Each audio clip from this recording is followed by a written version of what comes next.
We are now going to start practicing a new spelling concept, and though I have it listed here as under spelling rules, it is technically not a rule, but more of a generalization because sometimes it can be broken. So on your sheet in your binder, you'll see that it's titled the initial and medial spelling of k. And remember that when a letter is in parentheses, we always say the sound rather than naming the letter. So it is important to note that initial and medial is just the beginning and middle. So you'll see below that there's the final spelling of k.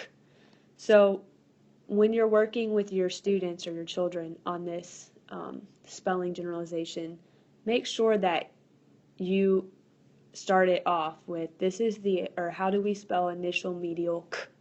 And we talked about that in class today about what initial means and what medial means. So I'm going to show you really quick how I write it out to review and just briefly. So when I write on the board, I'll say, okay, we're going to talk about or let's review how do we spell initial or medial k. And so I'll put at the title right here an I, M, and then a K so that they know that we're talking about that particular generalization. So far in class, we have only learned I, A, O, and then the consonant.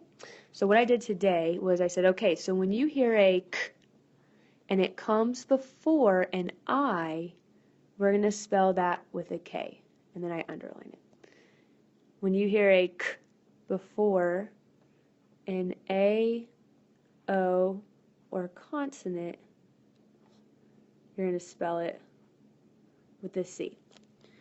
And next week we will be adding E and U along with this. But right now for this week when you're working on your spelling list, this is how you want to review with them before they actually start their list. Also, you'll want to have this, what I just wrote here, on a board or on a sheet of paper, somewhere where they can see it so they can reference it during spelling.